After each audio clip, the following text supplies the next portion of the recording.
The video you're about to see first aired on the Chat Sports YouTube channel, but we will have plenty of 2025 NFL Draft coverage for you guys right here on the NFL Draft by Chat Sports YouTube channel. You want more free coverage? Hit that sub button right now.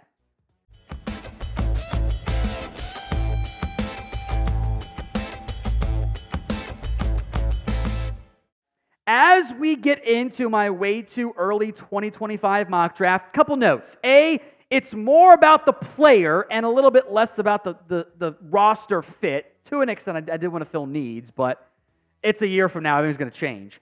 The order was based on the Super Bowl odds reversed, with tiebreakers going to win projections and playoff odds. So if you don't like where your team is ranked, that is not my fault. Blame the Vegas bookmakers.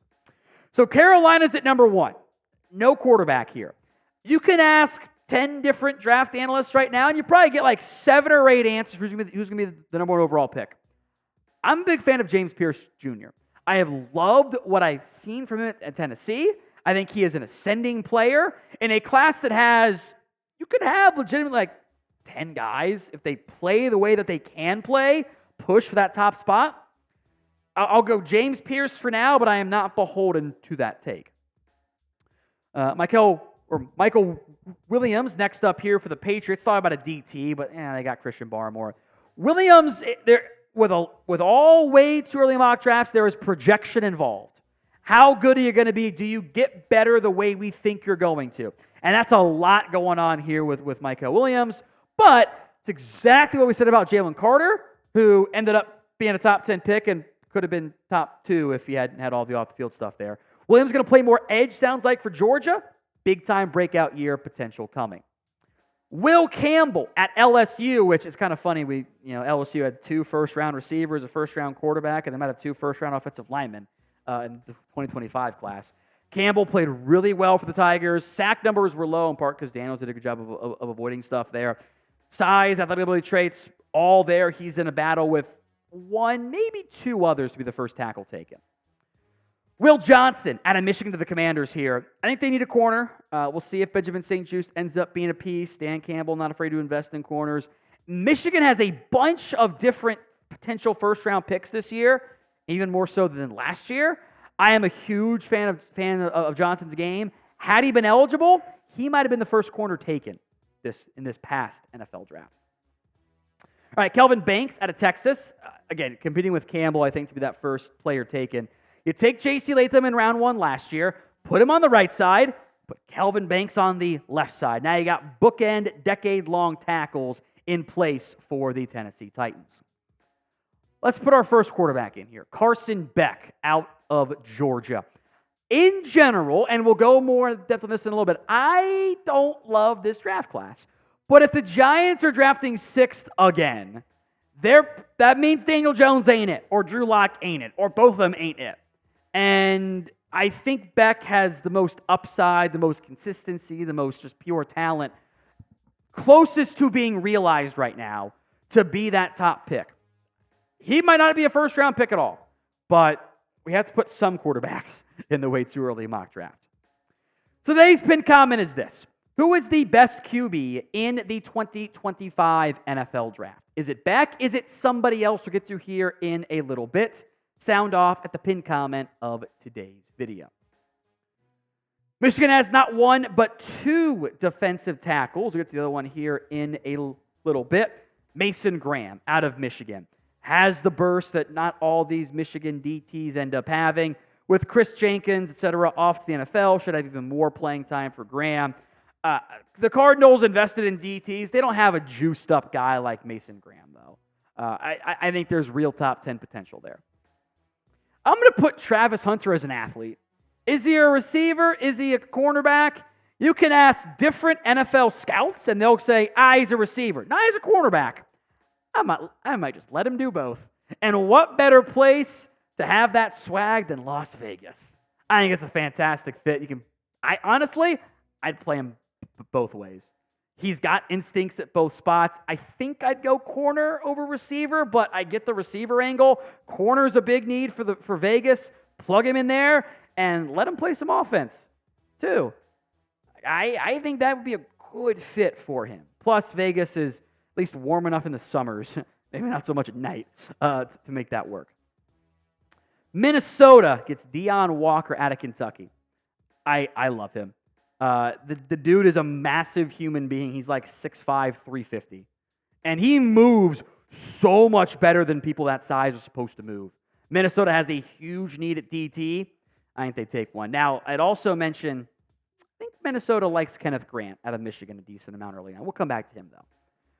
The Saints, probably going to lose Rashid Shaheed or A.T. Perry, or at some point somebody down the line. You got to invest some more assets there at receiver longer term.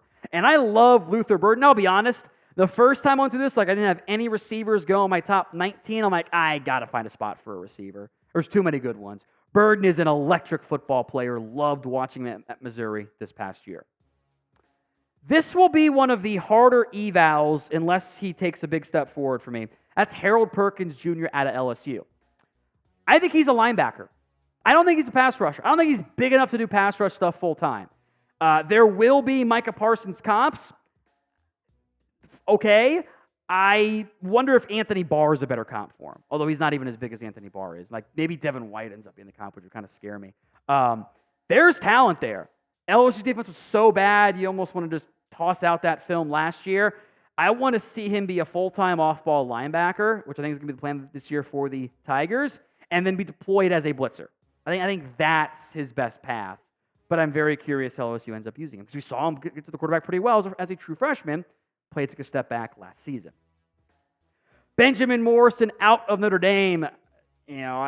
Unless he's terrible this year, he's going to be a pretty consistent top 15 mock draft pick for me, if not even higher. He's a very, very good corner.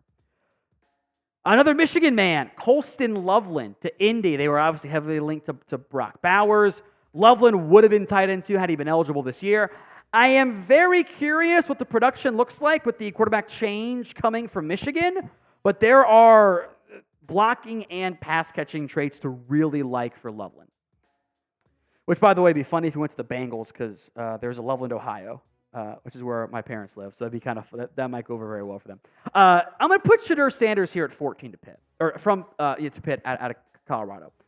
And we'll see if Fields is the answer. If they're picking 14th, probably means neither him nor Russ were the answer there, by the way. So don't blame me for where you're picking, Steelers fans. I like Sanders. I liked him a lot last season. He's not a lock first-round pick right now. He has to do better against pressure. Has to stop creating his own pressure. Has to be better pushing the ball more downfield even at times, over the middle of the field. The quick strike passing game, absolutely there. There is growth that is needed.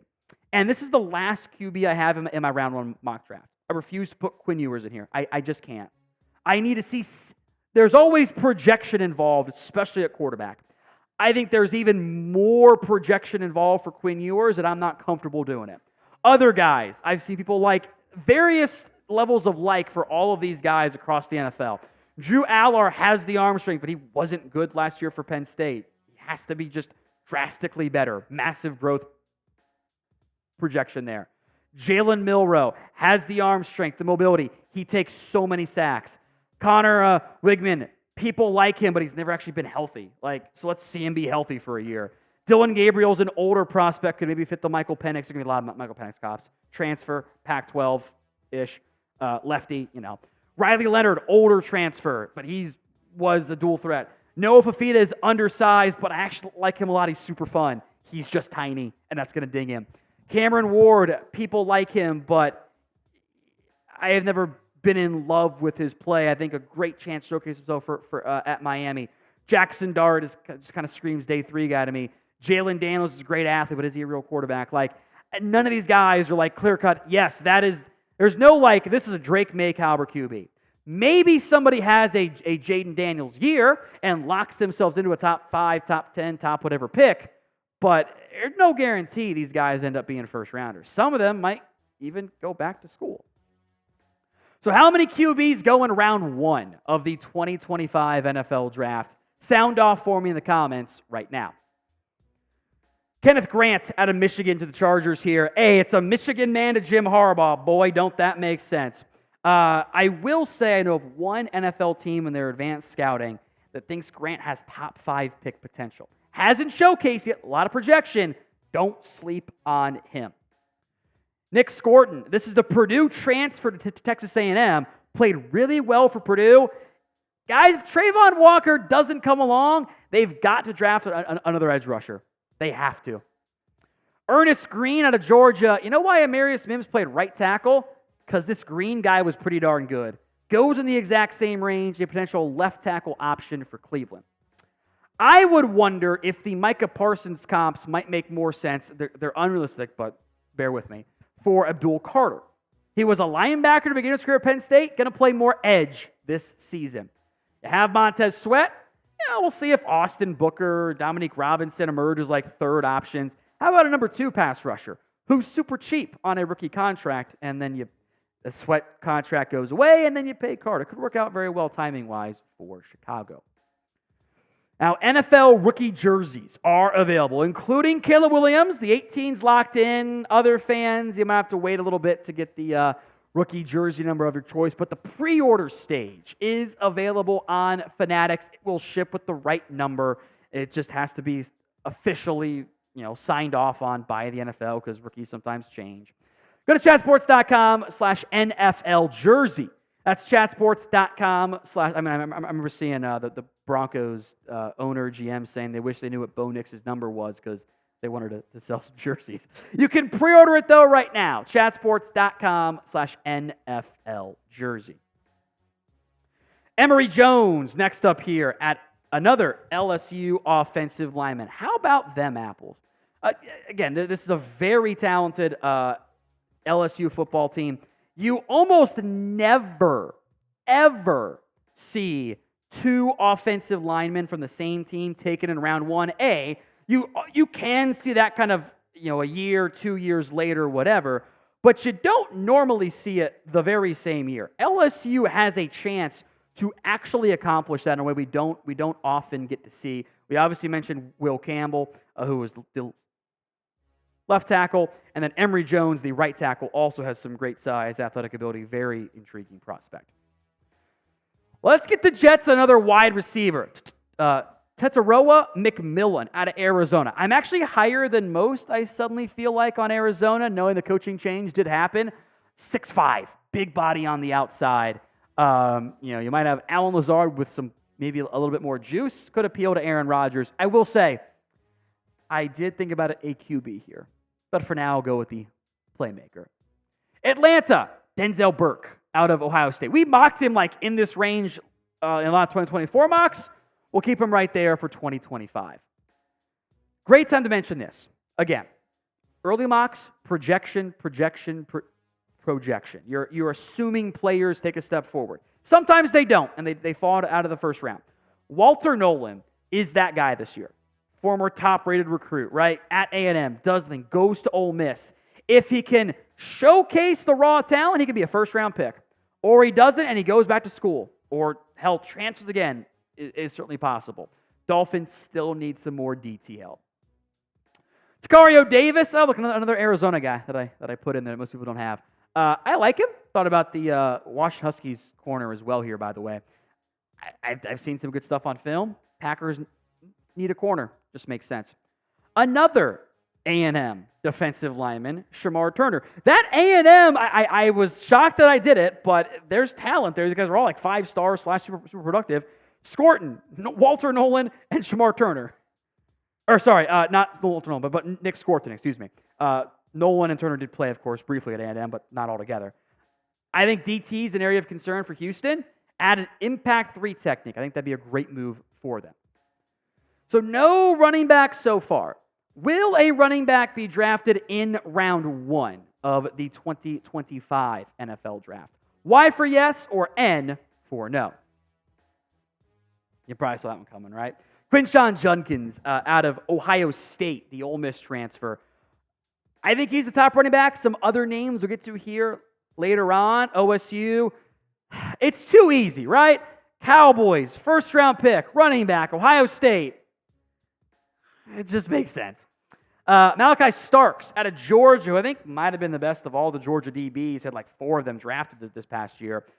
Eagles don't normally invest heavily at safety. They often go receiver edge, but they kind of did that already. So break the trend here.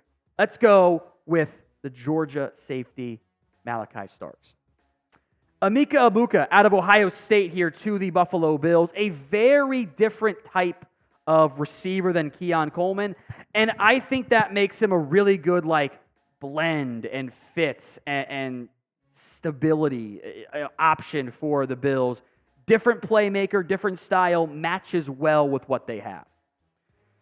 Back-to-back, look at all these OSU guys sneaking in the end of round one here. Was not my plan. JT Tuimoloau out of Ohio State. Against Penn State, first-round pick. Against everybody else, room to grow. Still waiting on that breakout. He was a popular back end of round one pick last year. Probably would have been a fringe top 50 pick. The mock draft pick last year would have been top 50 pick this year. Need that big-time breakout season, though. I'll put one of my sleepers on here, to an extent sleeper. I actually had mentioned him briefly in a mock draft. Princely Umanmielen, the Florida to Ole Miss transfer, going to go play with his brother, I believe now. I like the ability. I think the juice is there. I will make sure to include him on some early round one mocks. Haven't seen him on very many from other people. Landon Jackson. I might put him at 5 tech. He torched Alabama. He had one of the better games all year against Bama. Made Mykel put him a top 15 at one point, off of the one game, and then it was hey, where did everything else go? There wasn't enough consistent production. Needs more of that this season. The Chiefs have to pay Creed Humphrey and Trey Smith in the near future, and they're already paying Joe Thuney. Something's got to give there. So I'll project ahead to, hey, maybe they let one of those guys walk and they draft Tyler Booker, who I think could play left guard or right guard for Kansas City. I think he could do both. This, by the way, is the only Bama player in the first-round mock draft. When was the last time Alabama didn't have a first-round pick in the NFL draft? Was it Saban's first year or something? Because that might happen in 2025, folks. The Niners, I guess I like Arizona more than most people. Jonah Savnaia out of Arizona, the offensive tackle. Niners might need 2 tackles next year if Trent Williams retires and the right tackle doesn't get any better, unfortunately. So I would look strongly at that spot. Plenty of names that I did not get to because I got 32 picks, and if I get 50% right, that's actually better than most people on the way too early versions. Who did I leave out of my 2025 at an NFL mock draft? Sound off in the comments section. Couple names I want to mention. Ollie Gordon is my next best running back at Oklahoma State. There are other guys. OSU's Travion Henderson, Amarian Hampton, even Taj Brooks. It's a good class if they all turn pro. Gordon would be number 2 for me for now. A couple transfer wide receivers. Isaiah Bond, Deion Burks, Evan Stewart. First round upside. Got to prove it. Josh Connolly's got some fans out of Oregon. Tyleik Williams from Ohio State, a DT. Patrick Payton was the first guy I left off. I do like his game a lot from Florida State. Dennis Sutton, another Penn State guy, he'll probably test super well. Jack Sawyer's the other OSU edge. And I'll throw in Barrett Carter as well out of Clemson, since Harold Perkins is kind of a tweener as a linebacker edge piece.